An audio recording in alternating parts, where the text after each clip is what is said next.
Okay, guys, just a few more minutes. So the guest is coming. So sorry for the delay. We will start really soon. So yeah, I hope you are right now in a good mood and you're waiting for this ALMA session as we do. So yeah, just give us a couple of minutes and we will start soon. Sorry for the delay again.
Okay, guys, quick update.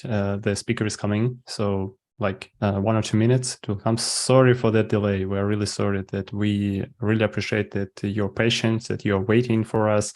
Yeah, so it will be the some problem of the connection. So we have to like double check that everything is okay. So you could hear the speaker, that we could hear him. So yeah. everything will be complete soon.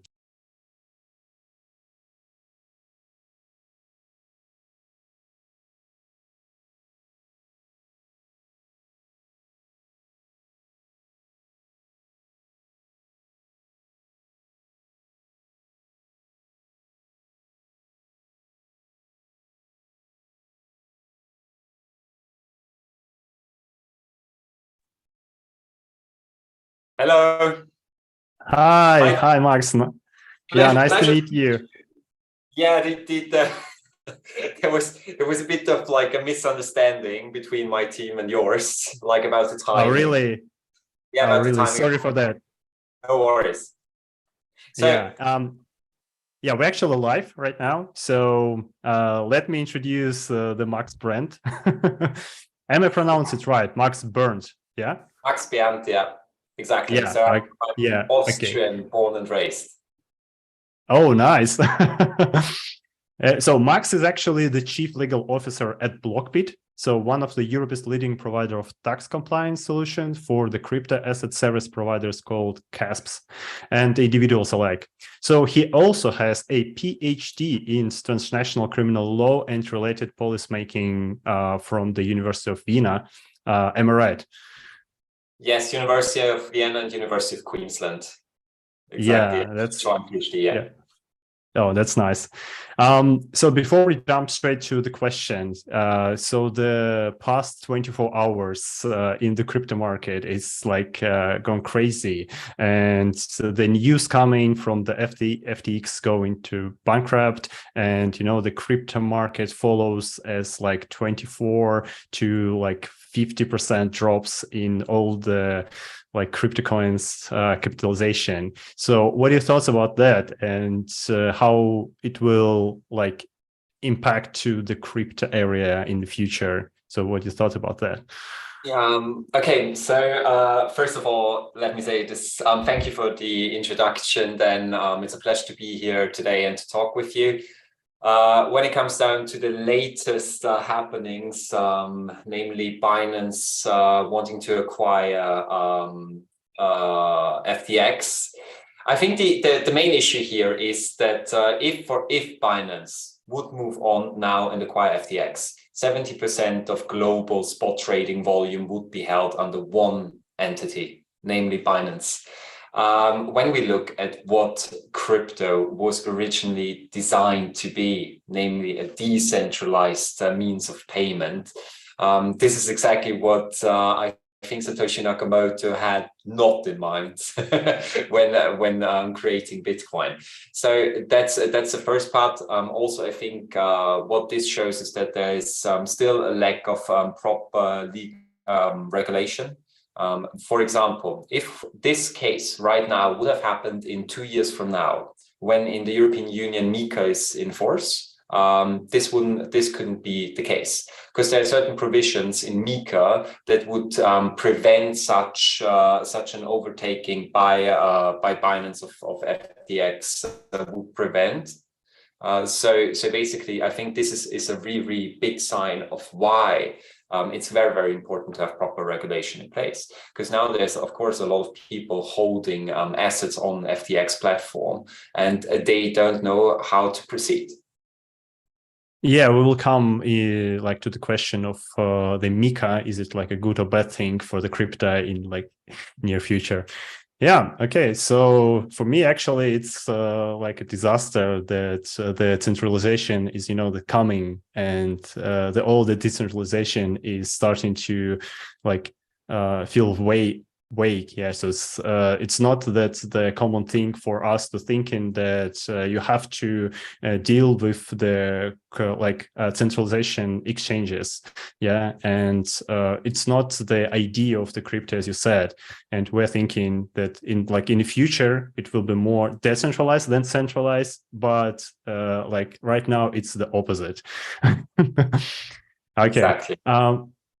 Could you tell us about your project and how you came up with the idea to create it and how it's going right now?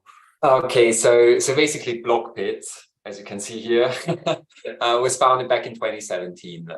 The aim of Blockpit is to help crypto traders to fulfill their tax reporting obligations as simply as possible. So basically, back in the days, the Austrian government, since Blockpit is still an Austrian-based company now working internationally across the European Union and the US. The Austrian government back in 2016, 2017 released certain guidelines on how to tax crypto.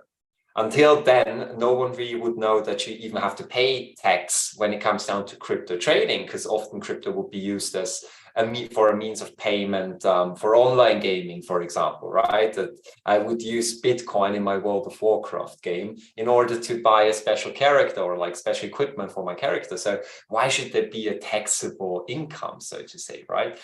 But that was about to change from 2013-14 onwards. States were more and more exploring the option of also seeing crypto as income, as a source of income, or like as a source of capital gains, depending on the tax jurisdiction. And there was a huge need for solutions that would provide an easy understanding of like a simple solution for crypto traders to fulfill their tax requirements.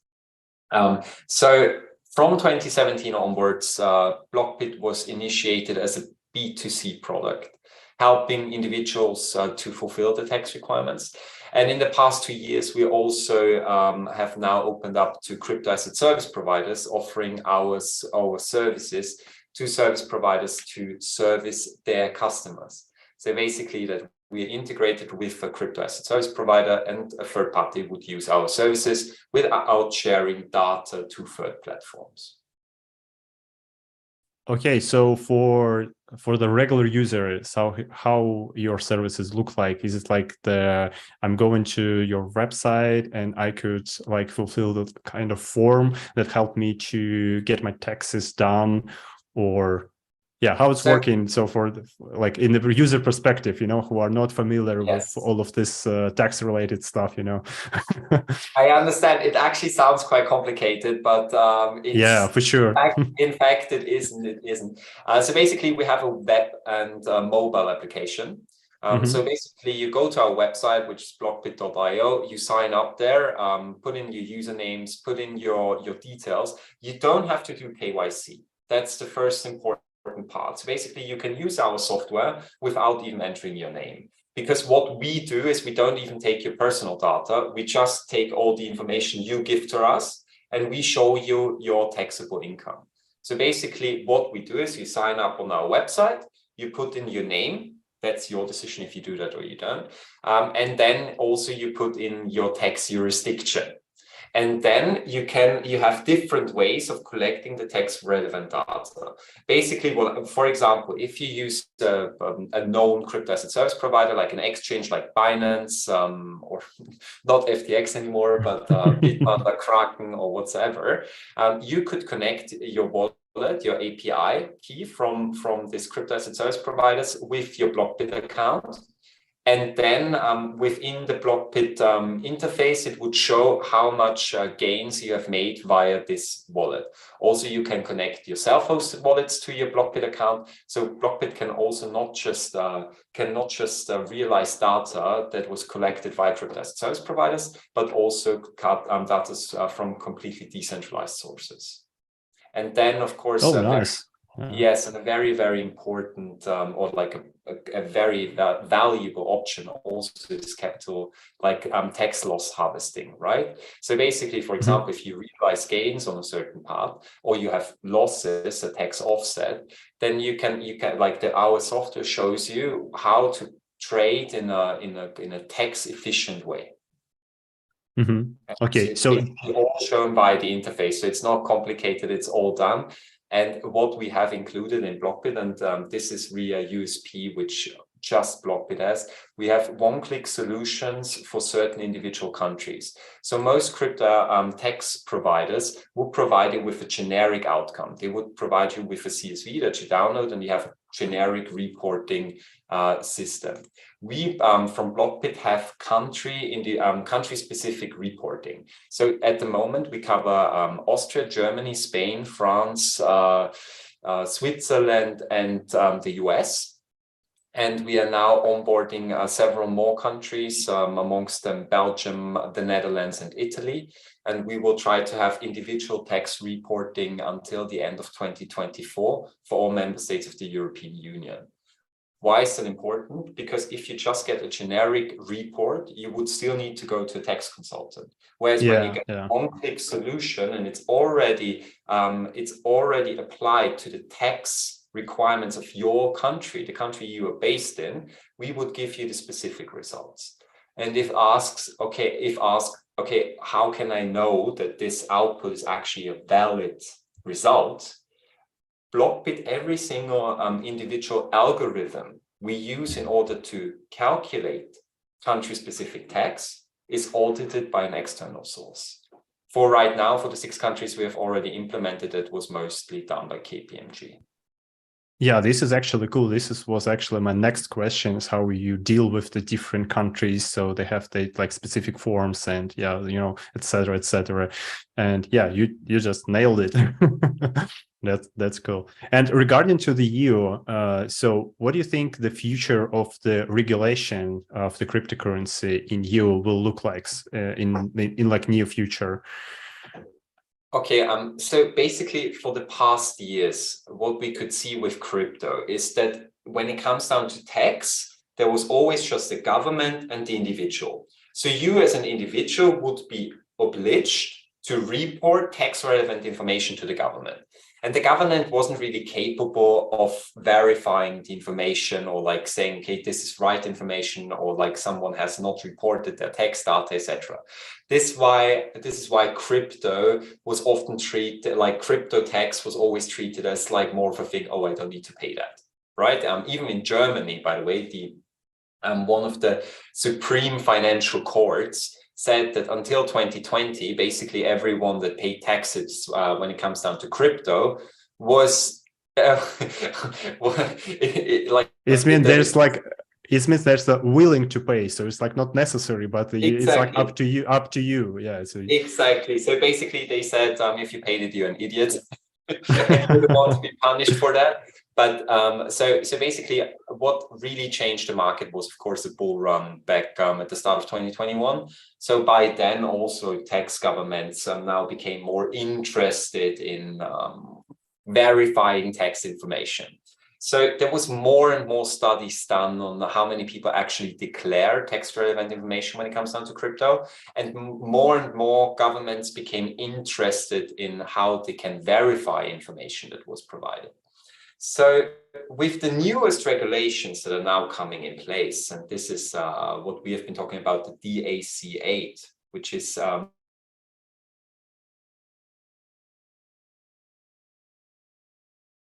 the 8th installment of the Directive of Administrative Cooperation, there will be a so-called crypto asset reporting. Do you understand me? Because it seems like my internet connection is a bit off. Can you hear me? Yeah. So I think you're interrupting just a little bit. You are stopped from the DAC. Yeah. Okay. And, so basically, could you tell us what's the DAC stands for? Because I think like many little people know what is this about. Okay. So basically, DAC means Directive on Administrative Cooperation. What does that mean for the individual, right? So like I said, until now, the tax relevant relation was always just individual to government. What will be introduced now with this crypto asset reporting framework is that also crypto asset service providers will be obliged to report tax relevant information about their users' trading behavior to the national authorities. So basically via the DAC8, big exchange platforms like Coinbase, like Kraken, like Bitpanda in Europe will be obliged to report the trades that their users proceed on their platforms to the tax authorities on an aggregate basis, on a yearly basis. So what does that, what's the whole goal of this, the whole aim? is what people often ask. Basically, it creates a system of checks and balances. Because at the end of the year, you are the one that is required to submit your tax report to the government. And on the other hand, the government will from now onwards also receive all the tax relevant information from your trades from the crypto asset service providers you use. So basically they can check, okay, does this match? And of course, if there's a significant discrepancy between the information you provide and the service provider provided, they will go in and look into more detail into it. And then the next question I mostly get asked in this connex is, what about peer-to-peer transactions? So basically what the crypto asset reporting framework also aims at is that it looks at all the transactions that are done from a crypto asset service provider to a self-hosted wallet. So if you then, for example, now hold a wallet with Kraken and you transfer all, like you just use it as a gatekeeper in order to on-ramp and off-ramp fiat and crypto assets, you would always send all your assets to your self-hosted wallet and then just conduct peer-to-peer transactions or the transactions in DeFi. Problem is, once you go back, there will always be reported by Kraken as a crypto asset service provider to the government how much in total you transfer to your self-hosted wallets. No one will report on how much you actually transferred in peer-to-peer transactions, but the government will know that you at some point transferred free Bitcoin, for example, to your self-hosted wallet.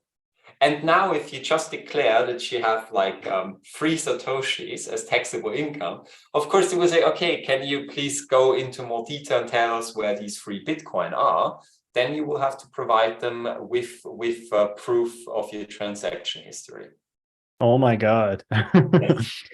So even if I, like, for example, if I transfer my Bitcoins from my decentralized wallet to the exchange, for example, Kraken, and after that, I just do nothing at this platform and I send them back to my decentralized wallet. So do I still have to explain why and where my Bitcoins are to the government?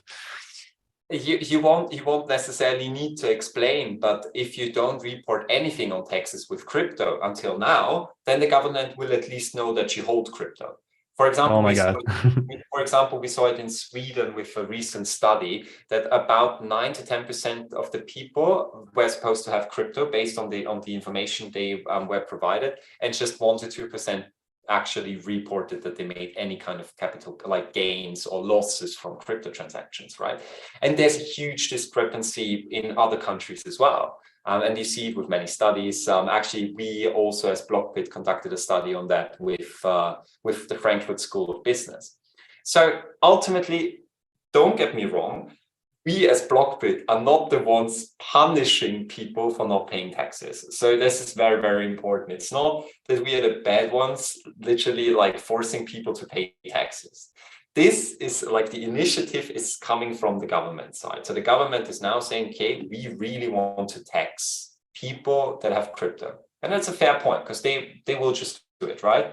And what we do as Blockpit is to provide them with a solution that does it as simply and as secure as possible. Yeah, I think it's your mission is like really simple to help people adapt to all the changes that come in the future. So it's like so the only question is when it happens. It's like not like if it happens or not. It's only a question when it happens. Yeah. So you're doing a great job by providing the service that help people to understand of their taxes and to help people don't get in trouble with the government. Yeah. So this is cool. And actually, and so how is your company? Yes. Maybe I can add to this. Maybe I can add one thing to this. Actually, it's not even a question of when it's going to happen.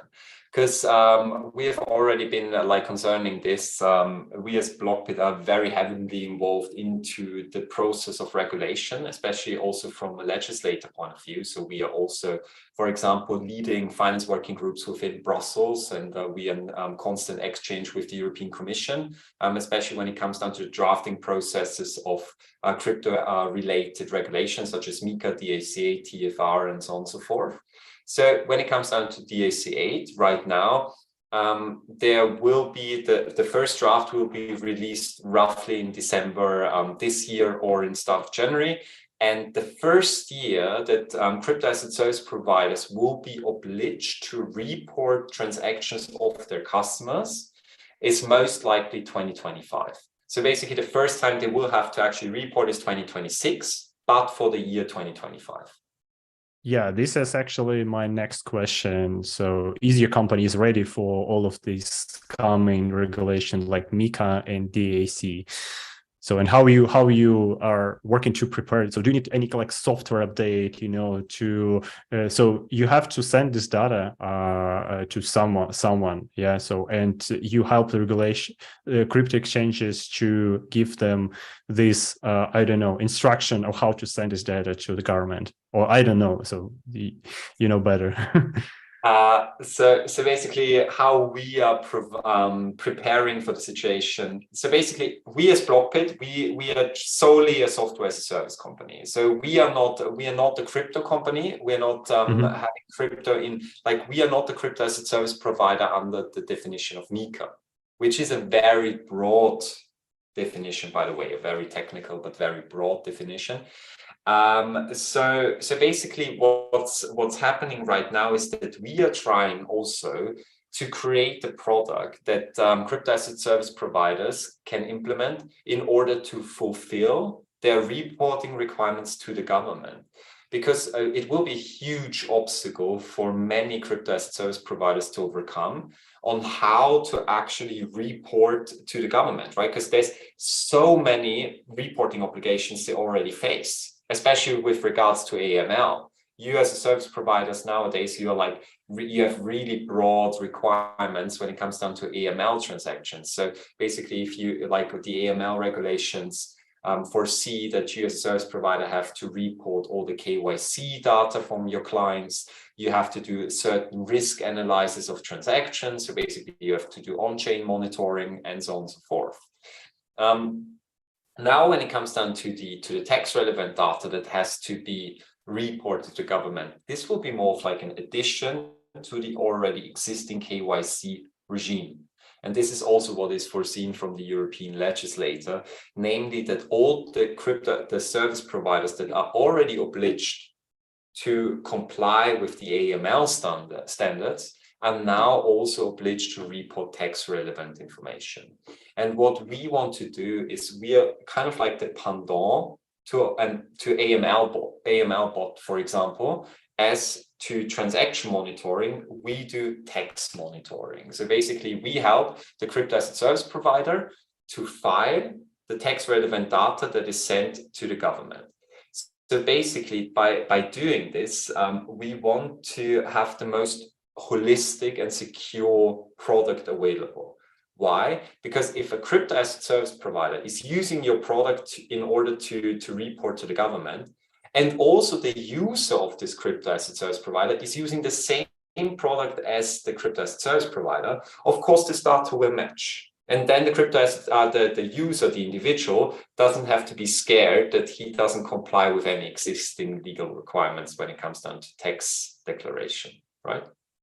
Yeah, but from my perspective of view, so there's like a mini database that collect all the data for KYC, AML, and now for the taxes. And they have to link all of this data to one user, for example. Yeah, so that they have all the information about this person by KYC, all the information about is it like dark services or illegal activities on this user, and now it's like, is it like paying a right amount of taxes? And for each country, I think it will be their own database. For example, they're not, maybe in European Union, they share the data between like each country. Yeah, but for me, it's like hard to understand how all of this will be collected together, and and in the future it might be some kind of, you know, the Dark Mirror series that you have a risk score, yeah, and you are not allowed to get crypto or something like that. So I'm just a little bit curious, is it like possible to, like in the near future, to see this like picture when you, for example, if you sign up to the new crypto exchange, they said, sorry, you are not allowed to have any crypto at this crypto exchange because your rating is so low.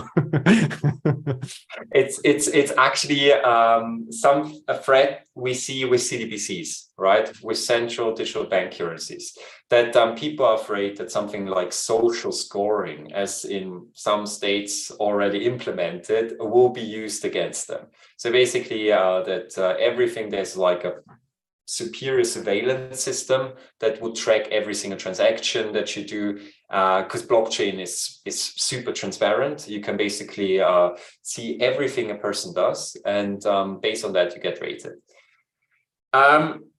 Is there a threat of this? I would say yes, in a sense of like, if governments are left by themselves and just decide what they want, then yes, there's a threat, obviously, because it's something we already see happening in certain countries in Asia. This is everyone knows about that, and that's quite obvious. So there is a threat, of course, with this kind of technology. But on the other hand, something which, especially within the European Union, is one of the fundamental rights of individuals and is often held up high, is privacy. You see it with GDPR in Europe, which is often interpreted quite extensively, that everything has to be GDPR compliant, and most service providers always say, oh my God, why do I have to comply with such harsh requirements as set forth by the GDPR, right? Because it's very, very hard often to comply, because it's often not clear what you have to do. But ultimately, the aim of these really harsh restrictions is to secure privacy. And this is something very, very important, and which is also discussed in the course of discussions surrounding CBDCs. And which is also a big topic in the European Commission. So they are really aware of this issue as well. When it comes down to the question if there will be one big bubble where all the information is collected, when it comes down to tax, I would say no. The reason being that tax is really at the core of state sovereignty. You see nowadays that a lot of states are not even willing, like, for example, in the European Union, you will never have a common taxation regime. You will always have 27 individual member states that will decide how to tax their people. There's several reasons why they do that. And the reason being mostly that they say, okay, taxation, that's our money. We want to decide ourselves how we want to tax our people. Because ultimately, the way they tax their people also has effects on how they can spend the money received from tax, and also how many companies will settle down in your country, etc., and so on and so forth. So when it comes down to taxation, of course, states are also not really willing to share this information. This is very, very important. So how will it look like when it comes down to the reporting regime under the crypto asset, under DAC8, for example? It's not that there will be a common bubble that everyone will be provided data with, but the crypto asset service provider that is located within a state has to report to this national tax authority, like where his user is placed, what tax relevant data this person has within the year relevant. So, for example, if you're a citizen based in Germany, then the crypto asset service provider can just report to the German government. It's not like that they are reporting all the data to every single government within the European Union and everyone knows what's a taxable income. No, this is still part of of the individual member states. So I'm not sure how familiar you are with the common reporting standards that have been implemented globally in more than 100 countries. and have been in practice for quite a while.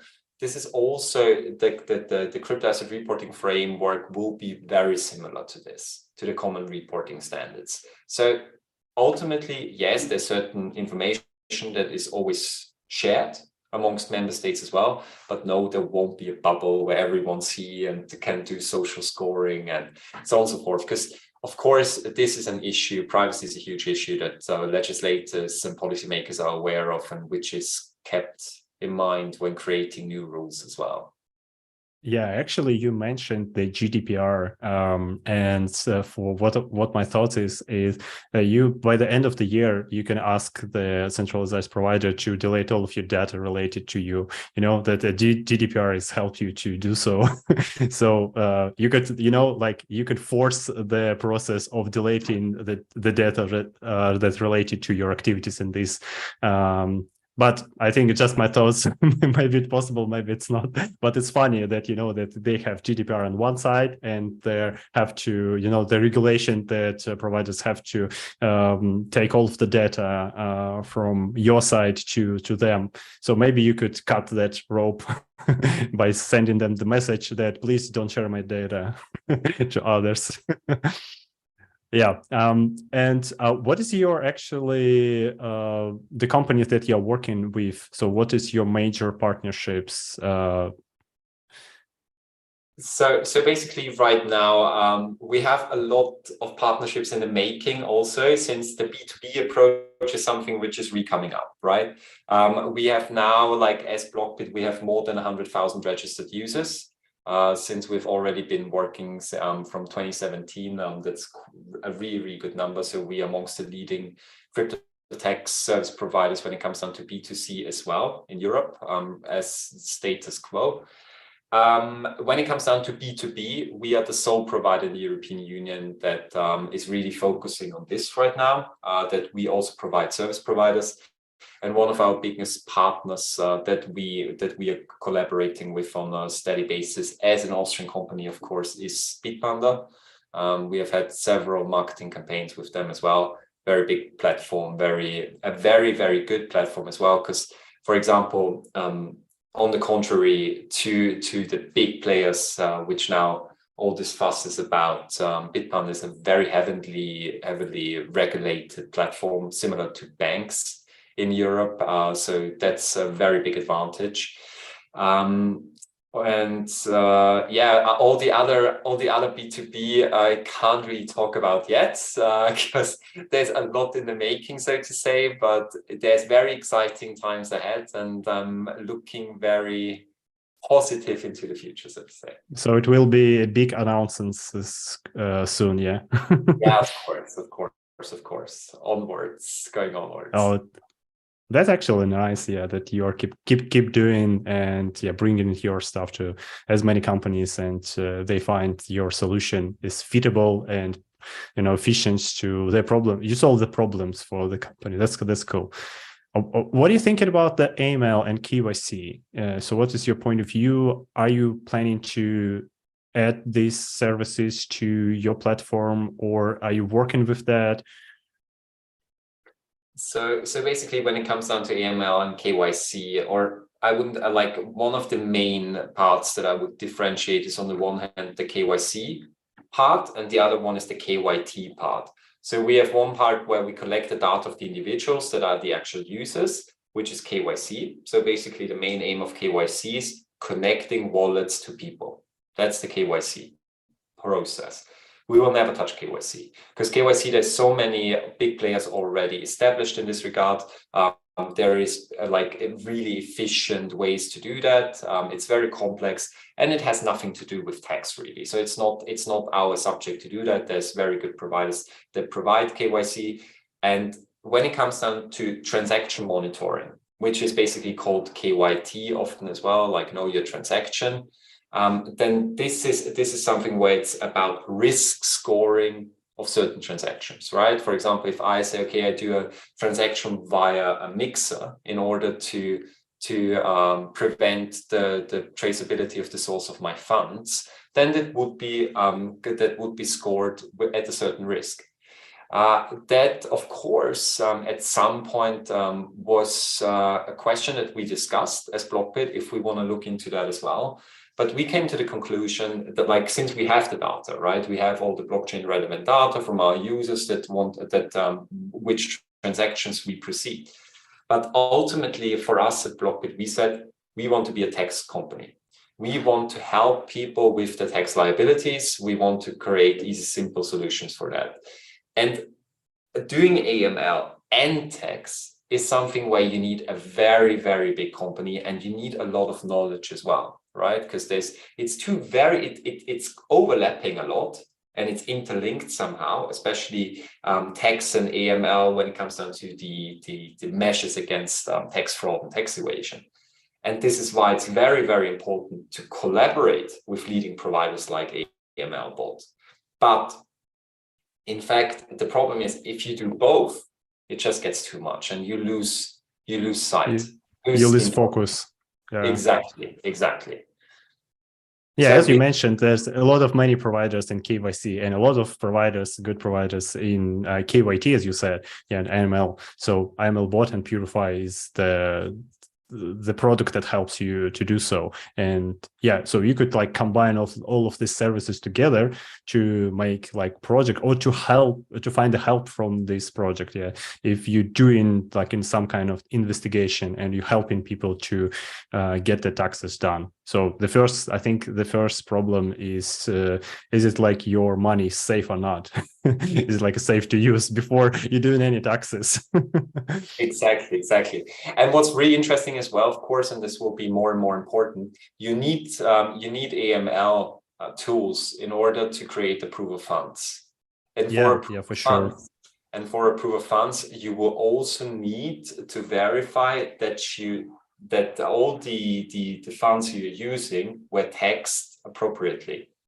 Otherwise, you can't use them in real life. And this is something we see on a steady basis. So basically, a lot of people made a lot of money from crypto during the bull run in 2021. And now they have problems with cashing out, or like buying, for example, houses and taking a loan at the bank, because the bank asks you, okay, hey, Max, where's your private equity from? And I'm thinking, oh, I made that out of crypto, and I can provide you with a proof of funds from my KYC AML provider. And they're like, oh, that's cool. Have you paid your taxes accordingly as well? And you're like, well, I'm not sure. So this is also where there's also, again, interlinking cases. And this is where we can provide the proof of funds from a tax point of view as well. Yes. Yeah, you can set, can we skip this question to where I buy in the house? Yeah. Okay. So basically, also, this is something when we provide you with your tax report, what we do is we show you your taxable income already pre-filled in the documents required for your country, and then at the end, as an annex, we list all transactions that you proceeded and which were used to calculate the tax. So this can be used as proof of funds. It's like can be up to 500 pages. I think 2 days ago, I could imagine if I could buy the house in the crypto, but right now I think I could buy maybe like a piece of cake or something. Exactly. For the crypto that I own. Especially if you own FTT, yes. Especially if I own FTT. Yeah, I hope that all the guys who are watching us right now are not affected by this. But if you do so no worries. You're still alive. You are spending your life, and this is a lesson that we all actually get from this situation. So exactly, and I always say now in this situation there's two options, right? Either you decide to hodl through the situation and just say, okay, I won't touch anything. Or you just say, okay, if I'm not gonna hodling, I will try to proceed the transactions the most tax efficient way.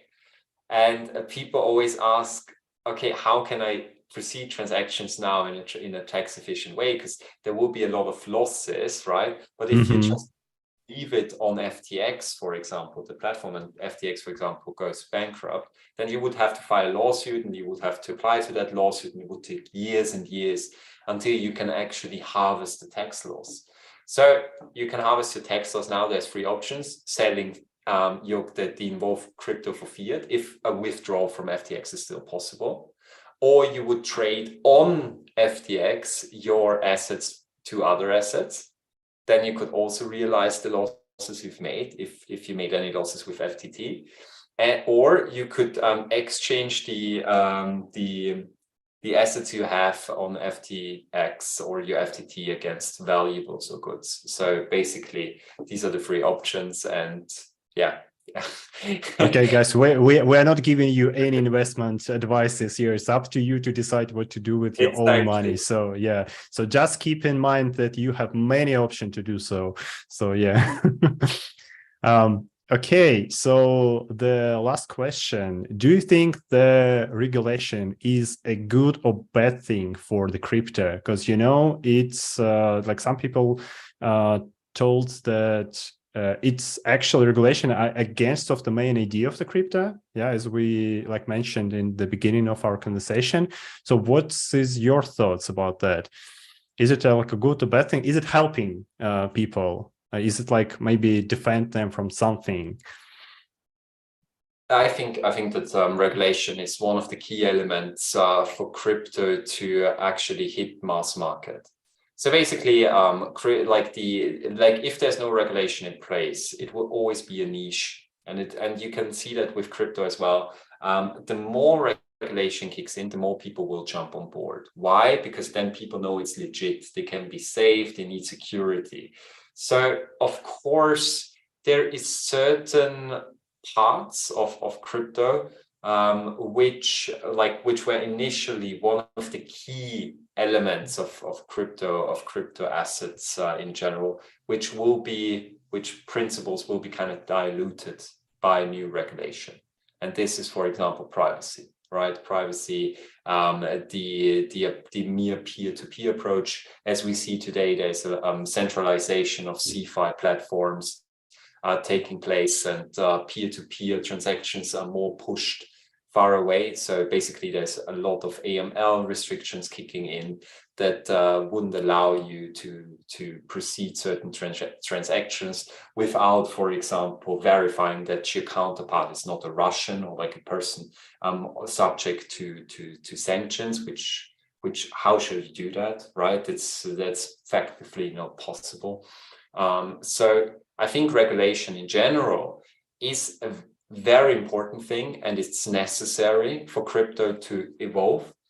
But on the other hand, legislators have to be very, very careful not to overregulate, because once you overregulate, you kill any kind of development in these fields. And you will see, for example, if the European Union is just pushing too much, that a lot of service providers will just go to third countries and work from there, right? And then it leaves the European market out by just there, and there won't be any progress. So it's a huge opportunity lost.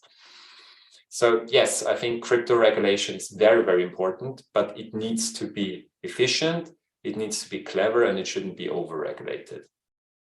Do we, as community of all of the crypto users, do have any impact to regulation to help them understand our needs? Because it's like a dialogue. It's not like they are give us instruction what to do without asking. So should we, or with your company, so do you have any possibility to impact and to influence that on that area? Yes, actually, and this is what's called lobbying, right? Often lobbying has a really negative connotation to it, since most people when it comes down to lobbying, they think about corruption and about traditional marketplaces, and I need to lobby in favor of oil, of gas, of weapons, of whatsoever. But especially when it comes down to crypto, And the European Union, I can just talk about the European Union and the OECD here, since I myself was involved in 2 discussions in this part, and also discussions about MiCA. We have been regularly invited to the European Parliament in Brussels. We have had seatings and discussions with the European Commission. So yes, if you are a company that wants to actively participate in the regulatory process, you can do that. And also the people from the legislation part will listen to you. And this is something we see on an international level as well as on a national basis. Also within governments, they are very, very keen and interested learning about crypto. It's not just that they are saying, no, that's all BS and we don't want to learn about that and it's all scam and so on and so forth, because this has been the case at the start a lot, right? But now they're seeing more and more opportunities, and there's huge demand for knowledge providers.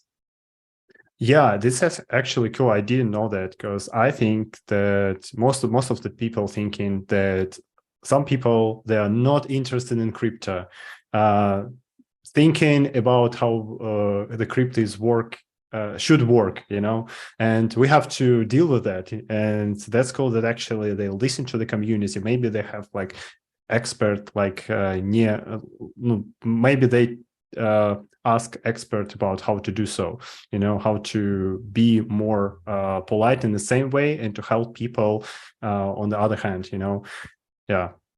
And speaking from experience, the people within the legislation are really, really advanced when it comes down to crypto.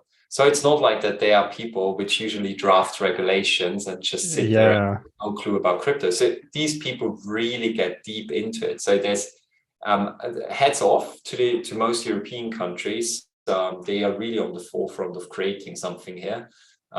Especially, I said, like you see it in Brussels as well, like very good people. It's of course still a niche subject. We shouldn't go and say, okay, hey, crypto is everything, because it just isn't, right? There's maybe out of 700 members of the Parliament of the European Union, there's maybe 20 that know about crypto in detail. But actually these 20 are the ones being responsible for it. And that's the thing that counts, right? It's the ones that actually take decisions. And then if, for example, the chair of the ECB says crypto is a scam and no one's going to use it, then of course it's a public statement which isn't good and which makes the European Union look dumb. But in fact, this for sure. This is the person that has nothing to say when it comes down to the regulation of crypto. So you shouldn't be misguided in a way that you say, okay, everyone that's writing all the regulation, they have no clue about it, because actually they are quite advanced. Yeah, actually, I'm in the crypto since 2017, and I still learning, that every single day I'm learning this stuff. Yeah, so the news is coming. And yeah, so you have to be in this area, you have to learn from the crypto, you have to speak with the people to get the insight, to get the ideas of like maybe the future project, yeah, and how it should work in the future for the to become the mass adoption to crypto. So we all want to bring the crypto to the mass market, yeah, and it's hard to do so without without right knowledge of how crypto works. And this is actually cool that you told us that these people are really experienced, and this actually make me hope that our future will be bright. Yeah, I mean this is something very, very important to keep in mind as well. Bringing crypto to the mass market, of course, will have its downsides as well, no question about it. There won't be for example, with MiCA, right? It's not perfect. Of course, it has its downside, but it's a start, and it's a very good one, to be honest. Like most points that we were fighting for, especially not concerning MiCA, but for example, TFR, where there were these ridiculous provisions regarding so-called unhosted wallets back then. And by the way, in the new, which is often overseen in the new version of TFR, it's also called self-hosted wallets. And that was really something that was pushed forward by the industry, because everyone knows there is no such thing as an unhosted wallet, because still someone hosts it, right? So basically, there were a lot of, and this all came from the crypto industry. So we see that we can actually have an impact. I think the biggest issue right now is that to have an impact, it costs money. So of course there will be just bigger players being represented in such discussions, and also within the discussion in general, because you just need the people that would actually be able to fly somewhere, to go to conference, to argue in certain favors, and this just part of regulation where you don't really make any business as a company, right? But still, you see also with the governments, the papers that are released, they are really looked at, and you can, like, if, for example, if the European Union is releasing new drafts, you can always write a statement, and if you get the right connections and you really try, it's really looked at as well. Yeah, actually, this is amazing. I hope it will be.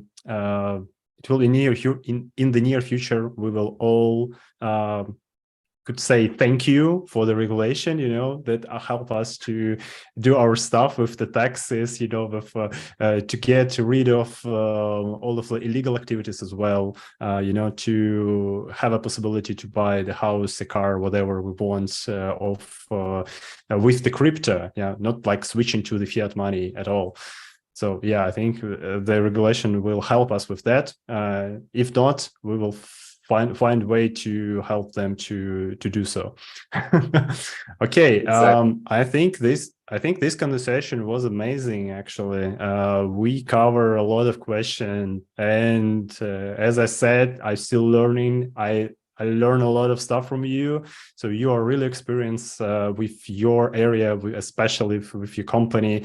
I didn't know about the taxes in the crypto at all. So you are really helpful to get to our community idea of how to do so, and how to get, I don't know, how to get more experience with that. You can help your, I don't know, granny to give their taxes if she had a crypto back in 2014. Now it's like millions. Exactly. An advanced granny. And something very important, very important, because ultimately taxes are always something people, it's painful. Taxes is painful subject. No one wants to pay taxes.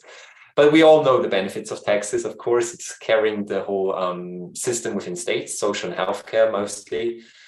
But ultimately, and this is something very important, especially coming from a policy-making point of view, because I'm very heavily involved, like I said, into policy making. Coming from policy making, you always have to have a sticks and carrot approach.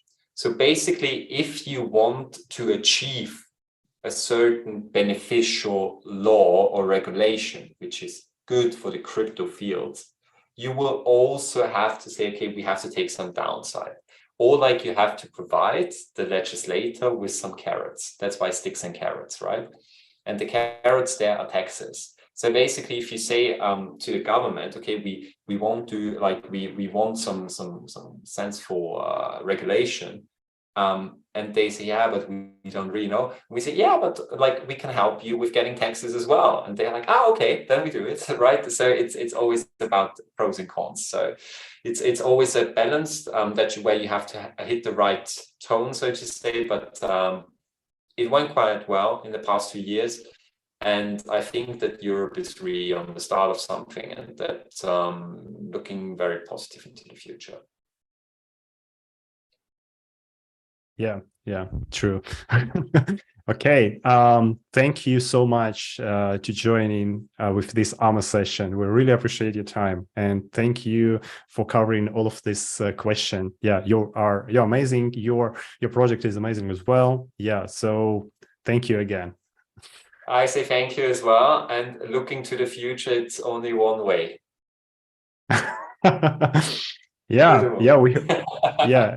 Due to the latest news, we're all hoping for that. Oh yeah, it's like I said, and this is something very, very important as well. once the regulation kicks in, and this is something why we also need regulation, a lot of big players will go into crypto, because for every big insurance company, bank, it's very interesting to have 5 to 10% of their investment portfolio in crypto, since it's a highly volatile asset. Problem is that until now, crypto was always a legal gray area, so their compliance departments wouldn't allow them to invest into crypto. When MiCA kicks in, and once there is a certain legal security that you are actually allowed investing into something, this will change the game. Okay, we hope it will. It will blow up in near future. Yeah, I'm pretty sure about that. Just stick. It's always in the bear markets the winners are made, right? Yeah. So should I say that we are waiting you in, like meet you in the moon at the moon? Yeah, exactly. Yeah. I'm more down to earth, but that's fine as well. Okay. Thank you for coming. Thank you guys for watching, and yeah, we really appreciate you that you are our visitors, our viewers.